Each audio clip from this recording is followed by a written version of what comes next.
Book Fair. This is my second year coming here. Love the Oxford Exchange, and this is just a great environment. They have always had a bookstore and lots of literary interests, and I'm happy to be here with my romantic suspense novels. Romantic suspense is a great genre because it gives you that little edge with suspense, but it's not quite thriller and murder, although there might be some of that in the books. But there's always an underlying romance in my books because I have to have a happily ever after. So all of my books have a happily ever after, which is the main requirement when you're writing romance.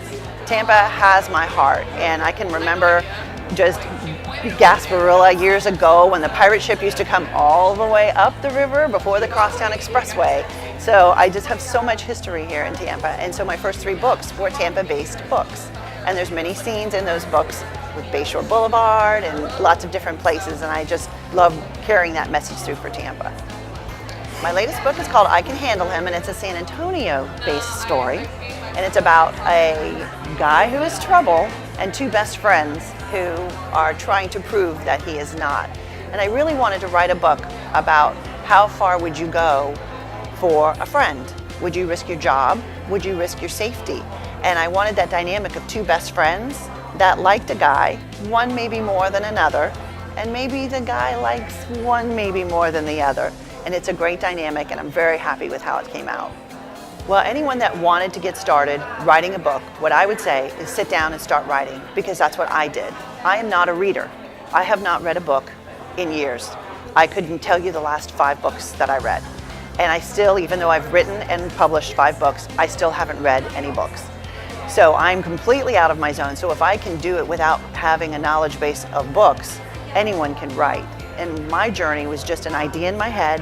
I sat down, literally opened a Word document and started typing. And one thing led to another. But the big thing you have to do if you're going to head down this road is be open for criticism. And it does pay to have professional people take a look at your work and then listen to what they're saying and make those adjustments. So the dream that you might have for a story to go one way, if they're coaching you a different way, you might want to heed their advice. In today's audio and visual world, I think it's very important to have trailers. It's a very good presence on YouTube to have, and it gives you just that extra special thing. Not every author does book trailers, so I do invest in cinematic quality book trailers. A lot of people just do PowerPoint types of presentations, but the book trailers are something that really give my books a little bit of a distance and a stand out. The book trailers too are super meaningful if you go back after you've read the book and you start to pick up on all of the nuances, because they are absolutely true to the book, down to every little smile, down to every little detail. So they're very rewarding to watch in reverse after you've read my books. I did have a connection with producing my trailers with my niece, who is a director out in California, a movie director out in California.